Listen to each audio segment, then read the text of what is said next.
DTV news కి స్వాగతం. Bulletin ముందుగా హెడ్లైన్స్ చూద్దాం. తెలంగాణ అమరవీరులకు నివాళులు అర్పించిన ముఖ్యమంత్రి రేవంత్ రెడ్డి. నాటి అమరవీరుల త్యాగ ఫలితమే నేటి తెలంగాణ అన్న సీఎం.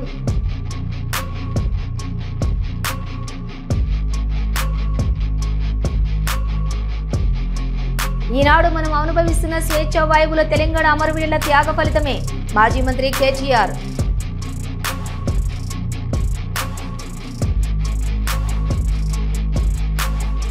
ఘనంగా తెలంగాణ విమోచన దినోత్సవం పాల్గొన్న కేంద్ర మంత్రులు.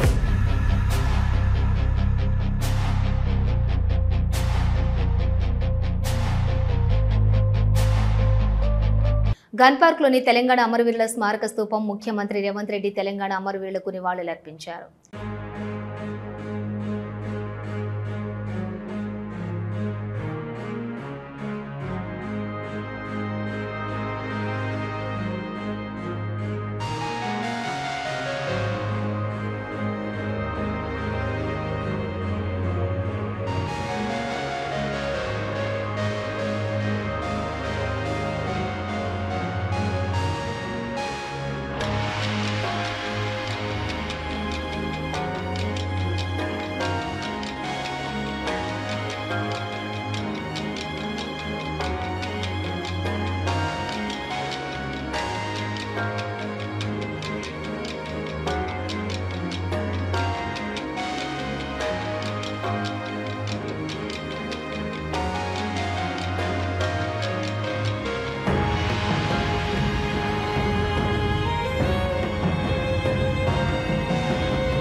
హైదరాబాద్ పబ్లిక్ గార్డెన్స్లోని తెలంగాణ ప్రజాపాలన దినోత్సవం 2025 వేడుకల్లో ముఖ్యమంత్రి పాల్గొన్నారు. నిజాం నిరంకుశ పాలన నుండి విముక్తి కొరకు ఎంతో మంది సాయుధ పోరాటం చేసి తెచ్చుకున్న తెలంగాణ మనది అని ప్రపంచ ఉద్యమాల చరిత్రలో సువర్ణాక్షరాలతో లిఖించదగ్గది తెలంగాణ సాయుధ పోరాటమని అన్నారు ముఖ్యమంత్రి రేవంత్ రెడ్డి.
కాళేశ్వరం డాక్యుమెంటరీ ఆవిష్కరణ కార్యక్రమంలో బీఆర్ఎస్ వర్కింగ్ ప్రెసిడెంట్ కేటీఆర్ మాట్లాడారు. అతి తక్కువ సమయంలో కాళేశ్వరం నిర్మాణం పూర్తి చేసిన ఘనత మాజీ ముఖ్యమంత్రి కేసీఆర్ది అని చెప్పారు. కాళేశ్వరంపై ఎన్ని దుష్ప్రచారాలు చేస్తున్నా తెలంగాణ ప్రజలకు కేసీఆర్ గొప్పతనమని అన్నారు కేటీఆర్. గౌరవనీయులు పెద్దలు, ఈ కార్యక్రమానికి అనుసంధానకర్తగా వ్యవహారం చేస్తున్న గౌరవ మాజీ మంత్రివర్యులు సూర్యాపేట శాసనసభ్యులు శ్రీ జగదీశ్వర్ రెడ్డి గారు, గౌరవ రాజ్యసభ ఫ్లోర్ లీడర్ పెద్దలు గౌరవనీయులు శ్రీ కేఆర్ సురేష్ రెడ్డి గారు, మాజీ మంత్రివర్యులు కరీంనగర్ శాసనసభ్యులు గౌరవనీయులు గంగుల కమలాకర్ గారు, మాజీ మంత్రివర్యులు శ్రీమతి సత్యవతి రాథోడ్ గారు, అట్లాగే ఇక్కడికి విచ్చేసిన గౌరవనీయులైన పెద్దలందరికీ ఎమ్మెల్యేలు ఉన్నారు, ఎమ్మెల్సీలు ఉన్నారు, పార్టీ పెద్దలు ఉన్నారు, పేరు పేరున అందరికీ, పత్రికా మిత్రులకి అందరికీ కూడా హృదయపూర్వకంగా నమస్కారాలు. ముందుగా మనందరి తరపున తమ్ముడు రాకేష్ రెడ్డి గారికి ఒకసారి గట్టిగా చప్పట్లతో వారికి హృదయపూర్వకమైన అభినందన. ప్రజల్లో నెలకొని ఉన్న కొన్ని అపోహలు, మన ప్రత్యర్థులు చేస్తున్న దుష్ప్రచారాలు, వాటన్నిటికీ తెరదించే విధంగా చాలా చక్కగా చక్కటి తెలుగులో సరళమైన భాషలో మరి మాట్లాడడమే కాకుండా దృశ్య శ్రవణ మాధ్యమం ద్వారా అందరికీ చేరవేసే ప్రయత్నం ఒకటి చేసినందుకు, అది కూడా మీ అంతటా మీరే సంకల్పించి, మిమ్మల్ని పార్టీ ఆదేశించలేదు, ఇంకా ఎవరో ప్రోద్బలం లేదు, మీ అంతటా మీరుగానే చొరవ తీసుకొని అరే ఇంత అన్యాయం చేస్తున్నారు వీళ్ళు, ఎంత దుర్మార్గం ఇది, కేసీఆర్ గారిని బదనాం చేసే ప్రయత్నము, పార్టీని బదనాం చేసే ప్రయత్నము, తెలంగాణను ఎండబెట్టే ప్రయత్నం ఏదైతే కాంగ్రెస్ పార్టీ చేస్తున్నదో దీన్ని ఖచ్చితంగా ఈ కుట్రని ఛేదించాలని చెప్పి తమ్ముడు రాకేష్ రెడ్డి గారు తనంతట తానుగా నాకు ఫోన్ చేసి, అన్న ఈ ప్రయత్నం చేస్తున్నా అంటే, మరి టీం ఉన్నదా తమ్మి అన్న. నేను టీం ఏముందన్నా, సంకల్పం ఉన్నది, 4-5 పిల్లగాళ్ళు ఉన్నాం, మేము పోతాం చేస్తామన్నాడు. మరి ఏమైనా ఇంతజాం చేయాలంటే ఏమొద్దన్నా జర మనోళ్ళకి చెప్పు, అక్కడక్కడ తప్ప నాకు ఏమొద్దు, నేనే చేసుకొస్తా అని సొంత కృషితో చేసినాడు. హృదయపూర్వకంగా మీకు అభినందన. ఇప్పుడు నేను ఇక్కడికి వచ్చే ముందు నేను ఫోన్లో బిజీగా ఒకటి చూస్తూ ఉంటాను. ఏంటి అంటే మనం నిజంగా కూడా కొన్ని విషయాల్లో మనం మార్కెటింగ్ చక్కగా చేసుకోలేదు. మన నాయకుడు కేసీఆర్ గారి పనితనాన్ని ప్రపంచం మొత్తానికి తెలిసే విధంగా చెప్పడంలో కానీ వివరించడంలో కానీ పార్టీగా నాతో సహా మనందరం కూడా విఫలమైన. నాయకుడు గొప్పగా పనిచేసినాడు, ప్రజలకు సేవలు అందించినాడు, ప్రజల కోసం 10 ఏళ్ళు తపనబడ్డాడు ముఖ్యమంత్రిగా. చెప్పడంలో మనం విఫలమైన. ఇక్కడికి వచ్చే ముందు ఫోన్లో చూస్తూ ఉంటే నేను పక్క రాష్ట్రమైన ఆంధ్రప్రదేశ్లో ఆనాడు ఉమ్మడి రాష్ట్రంగా ఉన్నప్పుడే పోలవరం ప్రాజెక్టు గురించి సినిమాలు వచ్చినాయి, కథలు వచ్చినాయి, చాలా వచ్చినాయి. పోలవరం ప్రాజెక్టు ఒరిజినల్గా కాన్సెప్చువల్గా అనుకున్నది 1940వ దశకంలో, అంటే స్వాతంత్రం రాకపూర్వం. అల్టిమేట్గా శంకుస్థాపన జరిగింది 1980లో. టంగుటూరి మన టి అంజయ్య గారు, టంగుటూరి పంతులు కాదు, టి అంజయ్య గారు ముఖ్యమంత్రిగా ఉన్నప్పుడు 1980లో ఆనాడు శంకుస్థాపన చేసిండ్రు. పనులు మొదలయ్యింది, ఫార్మల్గా పనులు మొదలైంది 2004వ సంవత్సరంలో. జాతీయ సమైక్యత దినోత్సవం కార్యక్రమంలో బీఆర్ఎస్ వర్కింగ్ ప్రెసిడెంట్ కేటీఆర్ పాల్గొన్నారు. కేటీఆర్ మాట్లాడుతూ ఈనాడు మనం అనుభవిస్తున్న స్వేచ్ఛ వాయువులు నాటి నిజాం పాలనకు వ్యతిరేకంగా వేలాది మంది తెలంగాణ వీరుల త్యాగ ఫలితమని అన్నారు. కేటీఆర్ అడుగుబెట్టిన శుభదినం 17 సెప్టెంబర్. కొంతమంది విమోచనమని, మరికొంతమంది విలీనమని, ఇంకొంతమంది విద్రోహమని రకరకాలుగా అనవచ్చుగాక, కానీ తెలంగాణ సాయుధ పోరాటంలో ఆనాడు వేలాది మందిగా, లక్షలాది మందిగా పాల్గొని వేలాది మంది అసువులు బాసి ఆనాటి రాచరిక వ్యవస్థకు వ్యతిరేకంగా పోరాడి మనకు ఇవాళ స్వేచ్ఛావాయువులు వచ్చినాయంటే ఆనాటి అమరవీరుల త్యాగాలు మనందరికీ ఆదర్శం. వారందరికీ ఈ సందర్భంగా భారత రాష్ట్ర సమితి తరపున మా పెద్దలు, మా నాయకులు, తెలంగాణ తొలి ముఖ్యమంత్రి కేసీఆర్ గారి తరపున, ప్రతి గులాబీ సైనికుడి తరపున వారి అమరత్వానికి శిరస్సు వంచి వినమ్రంగా నివాళి అర్పిస్తున్నాం. అట్లాగే తెలంగాణ అంటేనే త్యాగాల అడ్డ, పోరాటాల గడ్డ. సాయుధ పోరాటం నుంచి మొదలు పెడితే తొలి దశ తెలంగాణ ఉద్యమమైనా, ఆ తర్వాత కేసీఆర్ గారి నాయకత్వంలో జరిగిన మలిదశ పోరాటమైనా, ఇవాళటికి కూడా ఈ నియంతృత్వ కాంగ్రెస్ ప్రభుత్వానికి వ్యతిరేకంగా జరుగుతున్న, ఈ ప్రజా కంటక కాంగ్రెస్ ప్రభుత్వానికి వ్యతిరేకంగా జరుగుతున్న పోరాటమైనా దానికి ఆదర్శం, దానికి బీజం పడ్డది తెలంగాణ సాయుధ పోరాటంతోనే. ఒక షేక్ బందగి, ఒక దొడ్డి కొమరయ్య, ఒక ఆరుట్ల కమలమ్మ, ఒక ఆరుట్ల రామచంద్రారెడ్డి గారు, రావి నారాయణ రెడ్డి గారు, ఇట్లాంటి ఎంతోమంది పెద్దలు ఆనాడు పోరాట స్ఫూర్తితో బండెనక బండి గట్టి అనే అద్భుతమైన కవితలు రాసిన పెద్దల స్ఫూర్తితో మరి భవిష్యత్తులో కూడా ప్రజాస్వామిక ఉద్యమాలు నిర్మిస్తూ తెలంగాణలో తిరిగి సంక్షేమ రాజ్యం రావాలని, రైతు రాజ్యం రావాలని, తెలంగాణ ప్రజలు స్వేచ్ఛగా ఊపిరి పీల్చుకునే మరి నియంతృత్వ పోకడలు లేని ప్రజాస్వామిక వాతావరణం రావాలనే ఆశయంతో కేసీఆర్ గారి నాయకత్వంలో పోరాటం చేస్తూనే ఉంటాం. విశ్వకర్మ జయంతి సందర్భంగా సిద్దిపేట జిల్లా కలెక్టరేట్లో శ్రీ విశ్వకర్మ మహర్షి చిత్రపటానికి నివాళులర్పించారు మంత్రి పొన్నం ప్రభాకర్ గౌడ్.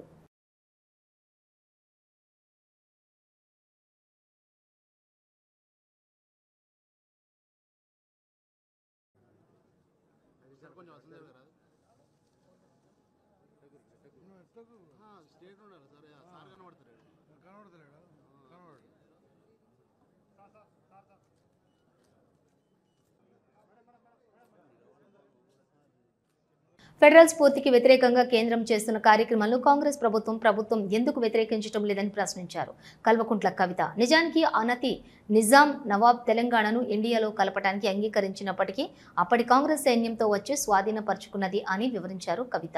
కాంగ్రెస్ పార్టీ పెద్ద శుద్ధపూసలాగా నిన్న మహేష్ కుమార్ గౌడ్ అని ఏమంటాడంటే మేమే కలిపినాం తెలంగాణ అని అంటాడు. మీరు కలపలేదు, మీకు అంత సీన్ లేదు. నిజాం ప్రభు ఒక నిర్ణయం తీసుకొని నేను విల్లింగ్లీ ఇండియన్ యూనియన్లో విలీనం అవుతా అని ఆయన 17 సెప్టెంబర్ ఆల్రెడీ ప్రకటన చేసిన తర్వాత కూడా వీళ్ళు ఆపరేషన్ పోలో అని మళ్ళా సైన్యాన్ని తీసుకొని వచ్చిండ్రు. అది కరెక్ట్ కాదు. సైన్యం అరాచకంలో అనేక మంది హిందువులు, ముస్లింలు కూడా ఆనాడు చనిపోవడం జరిగింది. చాలా ప్రాంతాల్లో వెల్కమ్ చేసిండ్రు. అందుకే ఇవాళ కూడా మన తెలంగాణ అనేక పల్లెల్లో దండుబాట అని ఉంటాయి. మనందరికీ తెలుసు, ఊర్లలో ఇప్పటికి కూడా దండుబాట అంటారు. అంటే ఆనాడు ఇండియన్ సైన్యం తరలి వచ్చినటువంటి బాటను దండుబాటగా తెలంగాణ పల్లెల్లో ఇప్పటికి కూడా పిలుచుకుంటారు. ఈ సందర్భంగా కాంగ్రెస్ పార్టీ చేసిందేమీ లేదు, వాళ్ళు సెలబ్రేట్ చేసేదేమీ లేదు. కానీ నిజంగా కాంగ్రెస్ పార్టీకి బీజేపీ మీద, మోడీ గారి మీద మీకు ఇంటర్నల్ అండర్స్టాండింగ్ లేకపోతే వ్యతిరేకించండి. They cannot hold a programme like that in our state. అందుకే ఇవాళ నేను ఒక చిన్న ప్రయత్నం మేము చేసినాం. ఆనాడు అనేక మంది స్వాతంత్ర సమరం కోసం పోరాటం చేసినటువంటి యోధులలో ప్రత్యేకించి ఆనాడు ఉమ్మడి జనగామ సిద్దిపేట ప్రాంతం నుంచి ఉన్నటువంటి ఎంకే మొయినుద్దీన్ గారిని ఈరోజు ఇన్వైట్ చేయడం జరిగింది. వారికి 99 సంవత్సరాల వయసు. వారు ఆనాడు పెద్ద పెద్ద నాయకులతో కలిసి నిజాం ప్రభుత్వానికి వ్యతిరేకంగా, ప్రజలను అరాచకంగా గురి చేస్తున్నటువంటి దొరలకు వ్యతిరేకంగా, భూస్వాములకు వ్యతిరేకంగా పోరాటం చేసినటువంటి పోరాట యోధుడు. ఇంకా గర్వంగా నేను చెప్పేది ఏంటంటే, వారి పోరాటానికి ఆనాడు కేసీఆర్ గారి తండ్రి మా తాత రాఘవరావు గారు ప్రత్యక్షంగా వారికి సహకారం అందించినటువంటి విషయాన్ని కూడా వారు పదే పదే గుర్తు చేసుకోవడం జరుగుతూ ఉన్నది. తెలంగాణ జాగృతి కార్యాలయంలోని ఘనంగా తెలంగాణ విలీన దినోత్సవం వేడుకలు జరుపుకున్నారు. తెలంగాణ జాగృతి అధ్యక్షులు కల్వకుంట్ల కవిత తెలంగాణ తల్లికి వందనం చేసి జెండాను ఎగురవేశారు. రాచరికపు వ్యవస్థకు, భూస్వామ్య వ్యవస్థకు వ్యతిరేకంగా నాటి తెలంగాణ ప్రజలు చేసిన పోరాట చరిత్రలో ఎప్పటికీ నిలిచి ఉంటుందని అన్నారు కవిత.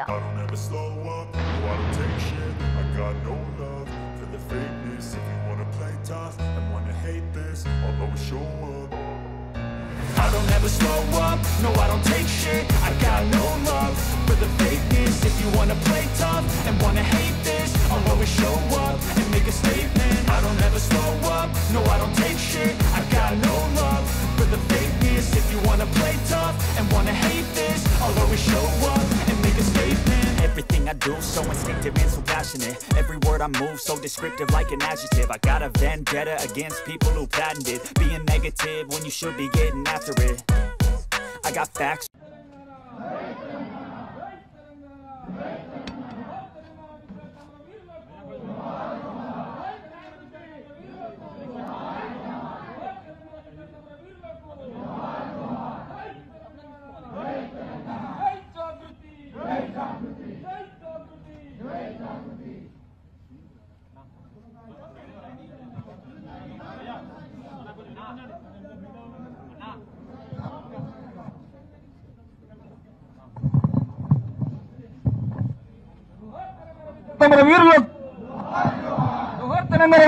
వీరులకు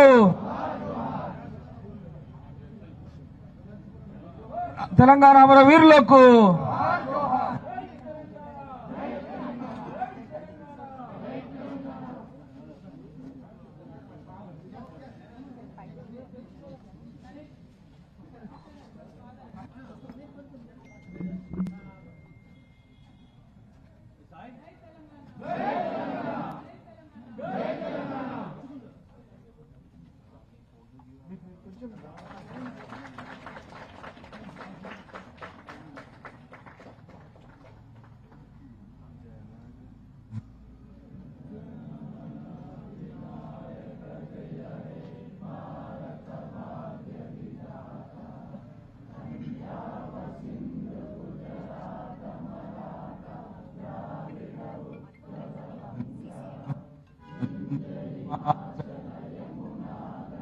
కేంద్రంలో ఉన్న బీజేపీ ప్రభుత్వం ఫెడరల్ స్ఫూర్తికి వ్యతిరేకంగా తెలంగాణ చరిత్రను వక్రీకరిస్తోందని అన్నారు తెలంగాణ జాగృతి అధ్యక్షులు కవిత. గత 3 సంవత్సరాలుగా బీజేపీ తెలంగాణ విమోచన దినోత్సవం పేరుతో ఒక బలవంతపు కార్యక్రమం చేపడుతున్నదని విమర్శించారు కవిత. కేంద్రంలో అధికారంలో ఉన్నటువంటి బీజేపీ అఫీషియల్గా ఒక రాష్ట్రంలోకి వచ్చి ఫెడరల్ స్ఫూర్తికి వ్యతిరేకంగా ఆ రాష్ట్ర చరిత్రను వక్రీకరించే విధంగా ఇక్కడికి వచ్చి తెలంగాణ విమోచన దినోత్సవం అని గత 3 సంవత్సరాలుగా మన తెలంగాణ ప్రజల మీద రుద్దేటటువంటి ప్రయత్నం చేస్తున్నారు. దాని మీద ఖచ్చితంగా మనం పోరాటం చేయాలి. ఆనాడు 2023లో కరెక్ట్ ఎలక్షన్ల ముందు సెప్టెంబర్లో వచ్చి ఈ సడన్ ప్రకటన చేసి వాళ్ళు తెలంగాణ విమోచన అనేటటువంటి ప్రయత్నం చేశారు. నేను ఇవాళ భారతీయ జనతా పార్టీని సూటిగా ప్రశ్నిస్తున్నా, మీరు ఇంకా ఎక్కడ రాష్ట్రాలలో ఇట్లాంటి కార్యక్రమాలు చేస్తున్నారు? ఎందుకు తెలంగాణలో రెచ్చగొట్టడానికి ఇట్లాంటి కార్యక్రమాలు చేస్తున్నారు?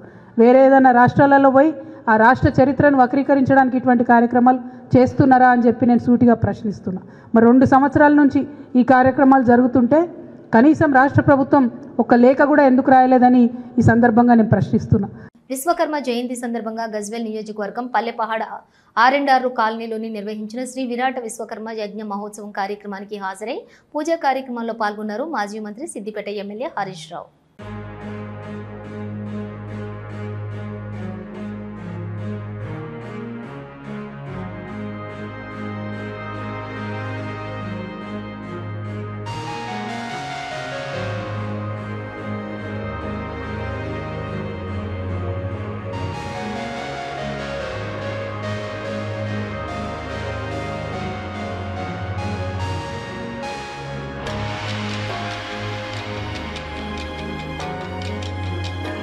యూరియా ఇవ్వలేని దద్దమ్మ సీఎం రేవంత్ రెడ్డి అంటూ తీవ్ర విమర్శలతో విరుచుకుపడ్డారు మాజీ మంత్రి ఎర్రబెల్లి దయాకర్ రావు. వరంగల్ జిల్లా రాయపర్తి యూరియా కొరతపై రైతులు రోడ్డెక్కి ధర్నా చేయడంతో రైతులకు మద్దతుగా మాజీ మంత్రి ఎర్రబెల్లి దయాకర్ రావు ధర్నాలో పాల్గొన్నారు. రైతు గొంతుకను అణిచివేయడానికి అక్రమ అరెస్టులు చేసిన కాంగ్రెస్ ప్రభుత్వం రైతన్నను అవమానించటమే అని అన్నారు ఎర్రబెల్లి దయాకర్. వారం రోజుల కింద మాట్లాడిన నేను ధర్నా చేస్తా సార్, మరి ఏంది రాయపర్తి మండలం వరంగల్ జిల్లా అంతా ఆగమాగం ఉన్నదని, పర్వతగిరి గాని అంతా ఆగమాగం ఉన్నది, వరంగల్ జిల్లా కాదు రాష్ట్రమే ఆగా ఉన్నది, ఉన్న బస్తాలన్నా మంచికి వండిస్తారని మీ తుమ్మల నాగేశ్వరరావు స్టేట్మెంట్ ఇస్తాడు. స్టాక్ తెచ్చినాం, మొత్తం గోదాములలో నింపాం, ఏ రైతులు ఆందోళన చెందకుండాని మీ తుమ్మల నాగేశ్వరరావు ఇస్తాడు. మరి ఏంది కలెక్టర్ గారంటే మా దగ్గర ఉన్న వాటినైతే నేను 2 ఒకటైతే ఇస్తా అందరికీ అని ఆమె మాట ఇచ్చింది. కానీ ఇంతవరకు కూడా 1, 2 కూడా అందిలే. నాకు వారం రోజుల కింద 2 రోజుల ఇస్తానని మాట ఇచ్చింది. నేను ఆ వారం రోజుల కిందనే ధర్నా చేస్తా అని చెప్పిన వాళ్ళకి. వద్దు మీరు ధర్నా చేయకుండి. సికింద్రాబాద్ పరేడ్ గ్రౌండ్స్ లోని కేంద్ర ప్రభుత్వం అధికారికంగా నిర్వహిస్తున్న తెలంగాణ విమోచన దినోత్సవ వేడుకలలో కేంద్ర మంత్రులు రాజ్నాథ్ సింగ్, గజేంద్ర సింగ్ షెకావత్, జి కిషన్ రెడ్డి, బండి సంజయ్ కుమార్ పాల్గొన్నారు. ఈ సందర్భంగా పరేడ్ గ్రౌండ్స్ లోని ఏర్పాటు చేసిన మాజీ ఉప ప్రధాని ఉక్కు మనిషి శ్రీ సర్దార్ వల్లభాయ్ పటేల్ విగ్రహం వద్ద నివాళులర్పించారు.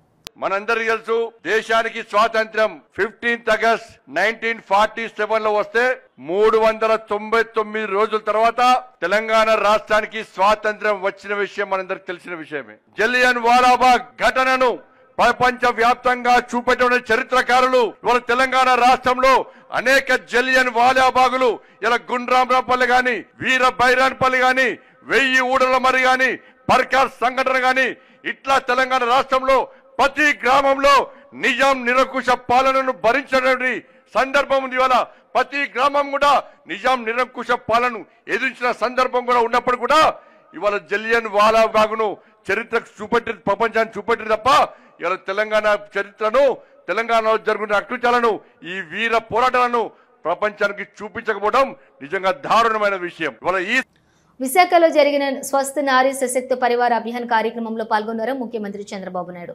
ఒక ఇంటికి సరైన యజమాని ఉంటే ఆ ఇల్లు బాగుపడుతుంది, అలాగే ఒక గ్రామానికి సరైన నాయకుడు ఉంటే ఆ గ్రామం బాగుపడుతుందని, ఏ ఇంటికైనా ఫైనాన్స్ మినిస్టర్ ఆడవారే అని అన్నారు. ఆడబిడ్డల ఆరోగ్యం కోసం కేంద్రం మెడికల్ టెస్టులు తీసుకురావడం మంచి కార్యక్రమం అని అన్నారు ముఖ్యమంత్రి చంద్రబాబు నాయుడు.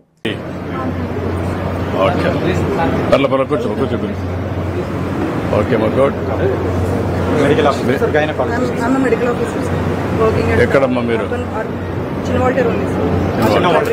అర్బన్ పిహెచ్లో పనిచేస్తారు. గైనకాలజిస్ట్. ఓకే అమ్మా.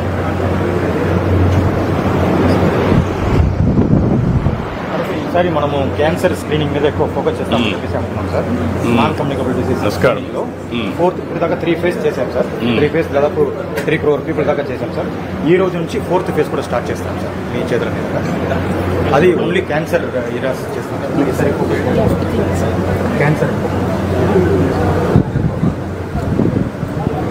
4.0 ఇంకా రౌండ్ చేశాం సార్ మనం. క్వాలిటీ లేకపోతే మళ్ళీ క్యాన్సర్. ఇప్పుడు క్వాలిటీ లేకపోతే అంటే మనం అనుకున్న రేంజ్లో సస్పెక్టెడ్ కేసెస్ రాలేదు, పర్సంటేజ్ తక్కువ ఉంది. మోర్ ఓవర్ ఈ సర్వికల్ క్యాన్సర్కి ఆ సోషల్ స్టిగ్మా వీళ్ళు మన విలేజ్ హెల్త్ క్లినిక్ వెళ్ళి రావట్లా. దాని గురించి కొంచెం అవేర్నెస్ చేసి రీఓరియంటేషన్ చేసి మళ్ళీ మొదలు పెట్టాం సార్. ఈరోజు ట్రైనింగ్ ఇచ్చాం సార్. ఇప్పుడు రీఓరియంటేషన్ ఒక 2 months ఇచ్చేసి. అంటే doctors are unable to diagnose or how? Sir doctors use చేయట్లేదు, మనం లోయర్ లెవెల్ హెల్త్ ప్రొఫెషనల్స్ని వాడుతున్నాం సార్. ఇప్పుడు కమ్యూనిటీ హెల్త్ ఆఫీసర్, విలేజ్ లెవెల్లో ఉన్న వాళ్ళు చేస్తారు. What is the best methodology to go further? అంటే మనము ఈ బ్రెస్ట్ ఓరల్ క్యాన్సర్కి వస్తున్నారు సార్. బ్రెస్ట్ క్యాన్సర్కి కాస్త సంకోచిస్తుంది, స్టిగ్మా ఉంది సార్ చేసుకోవడానికి. తర్వాత ఈ ప్యాప్స్మియర్ టెస్ట్ చేయాలన్న సర్వైకల్ క్యాన్సర్ అయితే వాళ్ళు విలేజ్ హెల్త్ క్లినిక్కే రావాల్సి ఉంటుంది. రావట్లేదు, పిలుస్తుంటే కూడా విలేజ్ హెల్త్ క్లినిక్ దాకా వచ్చి చేసుకోవడానికి సిద్ధపడట్లా. నేను కొంచెం అవేర్నెస్ పెంచాము. ఇప్పుడు క్యాన్సర్ సర్వైవర్స్ వీళ్ళతో కొద్దిగా ప్రోగ్రామ్స్ ఉంటుంది. దీన్ని బ్రేక్ చేయాలి, బ్రేక్ చేయాలి సార్. వీళ్ళు ఇద్దరు ఆల్రెడీ చేసుకున్నారు. నమస్కారం. ఓకే అమ్మా, గుడ్, నమస్కారం. ఇప్పుడు ఉదాహరణకు అంజయరెడ్డి ఫార్మసిస్ట్, పెద్ద ఫార్మా చేయండి, ఆయనది క్యాన్సర్. చెప్పలేదు వచ్చినా కూడా ఆ స్టిగ్మాతో, దాంతో పాపం. అదే సార్, అది తర్వాత మనము ఇమ్యునైజేషన్ సర్వీసెస్ కూడా చేస్తాం సార్. ఓకే, 14 టైప్స్ ఆఫ్ ఏంటమ్మా ఎన్ని రోజులు బాబా బాబా బాబు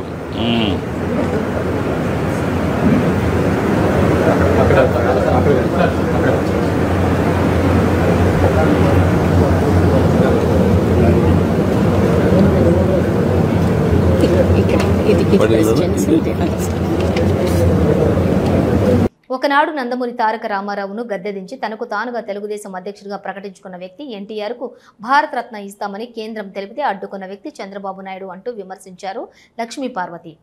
పరిరక్షకుడు ఎవరంటే చంద్రబాబు అట. దానికి వెంకయ్య నాయుడు గారు వీళ్ళంతా వచ్చారు. ఇక ఆయన కుడి భుజం జనార్దన్ గారు ఈ పుస్తకం రాయించారు.